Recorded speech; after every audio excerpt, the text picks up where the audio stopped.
Hello everyone and welcome to another very nice game between Stockfish 8 and AlphaZero. This time AlphaZero has the black pieces since all of you said you wanted, not all of you, but many of you said that you wanted to see a game that Alpha played with the black pieces. But I think we have already shown two games where Alpha played with the black pieces from this match. And also I already mentioned that it's not about who won this match. Alpha won this match very convincingly, and they also tested Alpha against a version of Stockfish that was still being developed. So I guess at the time this was played, that was Stockfish 9, and AlphaZero won that entire match as well with similar results that Alpha won the match against Stockfish 8. So I do have to repeat this. It's not about who won, but how enjoyable the games are. And really such a human approach to the games that we can at least gain something from them. Watching a game between two engines is very often just a dry calculation, and humans are pretty much helpless spectators there. You can't really understand anything that's going on. It's hard to understand what's going on here, but at least we can try. And also those who maybe use Twitter or Instagram might have heard that I have received my books on Jose Raul Capablanca. There you have it. These are actually 3 books in one. All 3 written by Capablanca: My Chess Career, A Primer of Chess, and there you can see Chess Fundamentals. So a pretty big book, but we will be using all 3 of them in our Capablanca series. And also I received this one. It's by the famous chess historian Edward Winter. As you can see, a compendium of games, notes, articles, correspondence, illustrations, and other rare archival materials on the Cuban chess genius Jose Raul Capablanca. So definitely a good read, but I still have to decide which games we're going to show, which tournaments will be included in the Capablanca saga. So I'm going to start with it tomorrow, and then we'll see how it goes. But getting back to this game, Alpha has the black pieces, and this time we will have the Leningrad variation of the Dutch defense. So something even humans use very, very rarely. But it will be a very enjoyable game. So let's see how Stockfish opens. Stockfish plays d4, but this is also one of the games that uses the opening positions from the TCEC 2016. So okay, f5, we have the Dutch defense. Let me just return these books here. Okay. Knight to f3, knight to f6, g3, and g6. Now, both Stockfish and Alpha prepared to encounter the light square bishop and the dark square bishop. Bishop g2, bishop g7. We have castles, and c4. Now we go into the main Leningrad variation of the Dutch defense. d6, knight to c3, c6. We have rook to b1. It's always useful to get this rook out of this a1 square, as the bishop, when the position opens up, you never know when that might happen. You don't want the rook to be there. And also you're preparing further expansion on the queen side. We have a5 blocking b4, queen to b3, and now comes knight to a6. At some point this knight will come to c7, and then from there perhaps e6 or maybe d5. Here we have rook to d1 and h6, and there are a couple of games in the database that have reached this exact same position, and there some of the games featured e3. One game featured c5 with a discovered check. That game white lost, but here Alpha goes for Stockfish goes for bishop to e3. So as of this moment we have a completely new game on our hands. And okay, rook to b8, developing the rook. Also Alpha does the same. You don't want the rook on a8. When the position opens up, we have rook b to c1. It's interesting. You might think, why first play rook b1 and then rook c1? Why not immediately develop the bishop to e3 and immediately go rook a to c1 instead of this seemingly wasted tempo? But as we did use the positions from the TCEC 2016, maybe that's the reason. So hard to say. But okay, bishop to d7. Alpha now develops the bishop, and now comes c5 with check. King to h7, and now knight to a4. So you can see Stockfish grabbed a lot of space here on the queen side. Stockfish controls the b6 square. Of course, you cannot push b5 at any point, as c captures on b6 en passant would be played. So how will Alpha respond to this nice expansion? We have knight to c7. Now Alpha has possibilities because c5 check was played. Now, as you did grab much more space, you control b6 now, but you've lost control of the d5 square and also of the b5 square. So here, the knight on c7 can go at some point even to b5 or perhaps even d5. We have bishop to d2, and now comes bishop to e6, attacking Stockfish queen on b3. Queen back to c2, and now comes knight c to d5. And here this knight is now an excellent piece. The f pawn already being on f5 and the knight on f6 control e4, so it's very unlikely that white will be able to push e4 to break through, and that way the knight on d5 is very safe there. The c pawn is already on c5, so you cannot kick it away. We have b3, now comes rook back to a8. Alpha now wants to control the a5 pawn with the rook, so now the queen no longer has to keep an eye on the pawn. Now Alpha will transfer the queen over to the queen side with queen e8, g5, and queen to h5. We have bishop to e1. Now comes queen to e8 as planned, e3, and g5 now. Alpha now prepares to bring the queen over to the king side, and you can see Stockfish now really has some nice expansion in the center. The control of the queen side is more than obvious, but now when you see Alpha's plan that the queen is coming all the way to h5 and that all of these pawns are ready to be pushed, and now you're thinking, what is the knight really doing on a4, and what are the queen and the rooks doing here? Not all that much, it would seem. But okay, knight to d2 by Stockfish, preparing to bring the knight over to c4 to challenge the d6 square, but also maybe at some point to go to b6. Queen to h5 by Alpha, and now comes bishop to f3, attacking Alpha's queen. g4, pushing the bishop back. We have bishop to e2, so if at any point queen to h3 comes, then bishop to f1 will also be a possibility. King to h8 now. You don't want this pin to be a problem. At some point, you might want to, at some variations, maybe sacrificing the knight and going bishop d5 to control this square will be possible. So you don't want this queen captures on f5 to be a nuisance. Sorry about that. At any point. So king to h8, unpinning, and now comes knight to c4 as planned. We have knight to e4, and here comes h4. A very nice move, because capturing on h3 en passant is not possible. If you capture, then of course you lose the queen. So you do have a lot of options here. What do you play with black? You could try knight b4 to attack the queen and go for some play on the queen side, but Alpha plays a really a beautiful move. Here we have knight to g5, and not capturing the knight would really just be pointless. You don't want to allow knight to h3 check, or even knight to f3 check, where white will have to give up the very strong light square bishop. So here Stockfish simply decided to capture the knight. H captures on g5, h captures on g5, and now what do you do here? There are a lot of threats for black, like rook f6 to h6, maybe with a nice queen to h1 checkmate, so you do have to be very careful with what you do with white. If something, f3 was played here, but you might think, okay, why open up the position? Why not like bishop to f1? Maybe the bishop can come to g2 and help out with the defense this way. Well, here black would have some very nice resources, like f4. Immediately black would threaten to open up the position, and then after queen to e4, f captures on g3, f captures on g3, and now even knight to f4. And here it would be very hard for white to make a move. You cannot capture the knight with either pawn. If you capture the knight, then bishop to d5 will win the game. You have to move the queen, and after the queen moves, then queen to h1. King f2, and now you are getting checkmated here. So it would be a very difficult position for white to handle after this knight to f4. Stockfish doesn't think this is playable for white, and so doesn't go for it. Instead, we have f3. G captures on f3, and now bishop to f1. Here Stockfish prepares rook to d2, and then the queen rook battery will be used to either win this queen or at least to repel black's attack. Here we have f4. Again, a very nice move. If you try rook to f6 here immediately with this idea, then the thing we just mentioned simply wins. You play rook to h2, white to defense, and will have a better position from then on.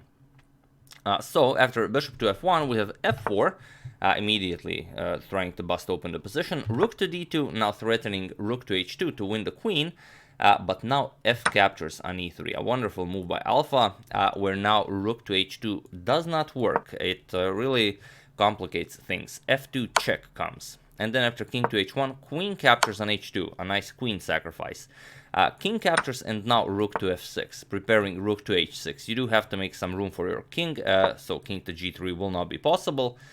Rook to h6 check, king to g3, and now you will capture on e1. Bring a queen into the game, and after rook captures, you will bring the other rook to f8. You will have complete control of the h file, complete control of the f file, the two bishops, the knight, the pawn on e3. White will not be able to survive this with the lonely king on g3. So Stockfish doesn't go for rook to h2, rather he decides for a different plan. First, knight captures on e3. And okay, knight captures on e3, now you've taken care of the two connected passed pawns, but only now rook to h2. And now, here, Alpha finds a very, very nice a sequence of moves that takes this game into an endgame that Alpha has very high hopes of winning. Here, feel free to pause the video and try to find the only move that allows Alpha to continue playing this game. As of course now White is threatening to capture the queen with check. You can capture here, but then you lose the queen with check. So feel free to pause the video and try to find Alpha's move, the one Alpha planned. As usual, I will give you a couple of seconds, but you can pause the video, so it can be even half an hour. For those of you who were able to do it, congratulations. You play like AlphaZero. And for those of you who just want to enjoy the show, Alpha played bishop to h3. Now this blocks the rook's attack to the queen, and the threat is knight captures on c2. Here White will lose the queen. So what do? Well, as the bishop and rook are both attacking the bishop, Stockfish simply captures it. Rook captures on h3, but now the queen can capture on h3. Queen captures, we have bishop captures on h3, and now comes knight captures on c2. Rook captures on c2, and now comes bishop captures on d4. This comes with check, and you now have to block check. You cannot move the king because f2 is coming. The pawn would be supported by the bishop and by the rook. So we have bishop here, bishop captures, king captures, this is all forced, and now king to g7. And this is what Alpha saw. But the calculation goes much further.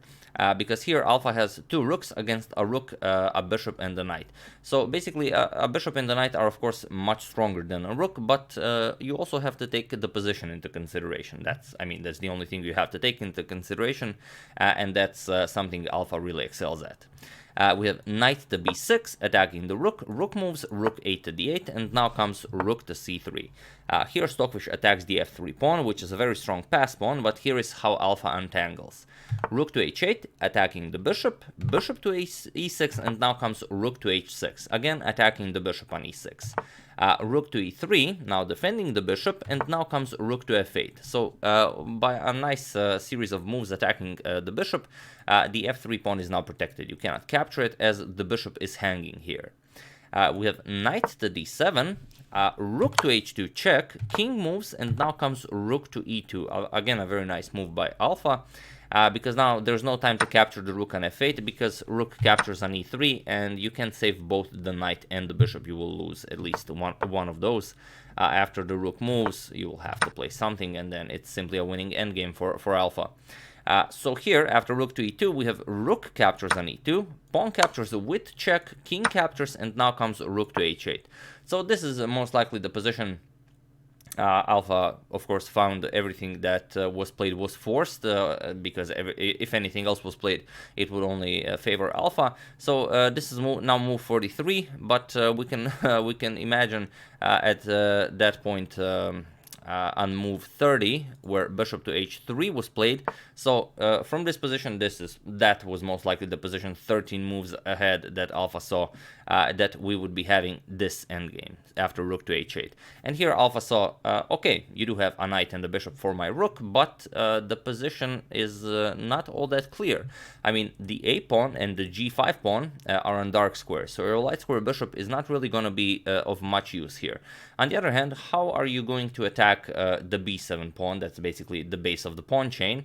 The e7 pawn is also on a dark square. You're not going to be able to attack it. The king can always defend it if the knight moves. So basically, to capture the b7 pawn, your knight would have to either be here, and it's very unlikely it's gonna ever come there, or it would have to be on a5 here. But how do you attack the a5 pawn? Also, not at all clear. So okay, king to d3, Stockfish improves the position of the king, and now comes rook to h6, attacks Stockfish bishop. Bishop to g4, and now comes d5. Now even taking the c4 square from the knight, so you cannot attack the a5 pawn even from c4.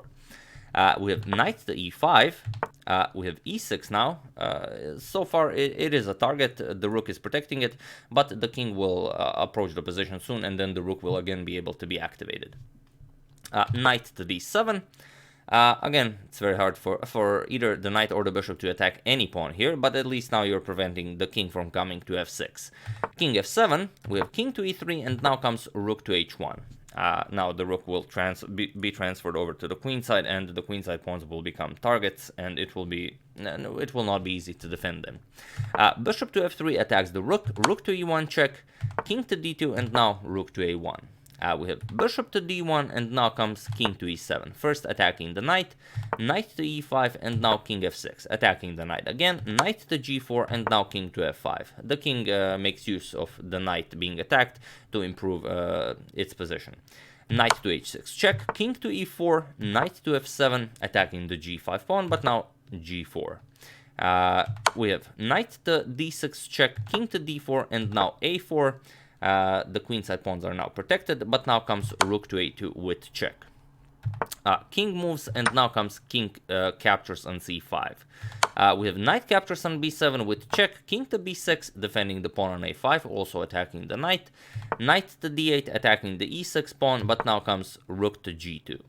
Knight captures on e6, rook captures on g3, now creating a passed g4 pawn. King to f2, and now rook to c3. We have bishop captures on g4, rook captures on b3, a nice trade-off.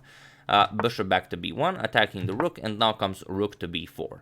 King to f3, and here after rook to e4, this is move 65. It was in this position that Stockfish resigned the game, or rather it failed to make a move. You still have, of course, a bishop and a knight against a rook, but black is up 2 pawns, which is already huge compensation, and it will be very easy to win this pawn at any point. Here it's simply won by force. After you make a move, the knight is under attack. Let's say you go knight g5, you attack the bishop, rook to e1, then comes bishop to c2, now you attack it again, rook to c1, bishop to d3, now you go rook to a1, you attack the pawn, now bishop defends it, bishop to c2, rook to a2, you attack the bishop moves, and now you go rook to d2. And now you can no longer go bishop to b3 to defend the pawn, because rook to d3 check would pick up the bishop. Bishop to e2, and here after rook to d4 there are no more squares where you can defend the pawn from, as the rook is controlling d1. So here you would win that pawn as well, and then with three passed pawns and a rook, you would be able to easily defeat a king, bishop, and the knight. So yeah, again, a very nice game by AlphaZero using the Leningrad Dutch. And really, again, Alpha always plays these games where you can like tell a story about this entire game. From how the knight entered the game after c5 check was played, then the d5 square was weakened. Alpha then used the d5 square with the knight. D4 square cannot be taken away from black. You cannot push e4. And then after Alpha consolidated on the queen side, brought the queen all the way over to the king side and started attacking. And then after a couple of more preparing moves, played knight to g5, and well, from there it was just one beautiful attack here. After knight to g5, you do have to capture it, and then, well, you can see that it's not at all clear. It's a very complicated position, but there's so much potential for black here, and the white position is pretty much concentrated solely on the queen side. It's very hard to defend here.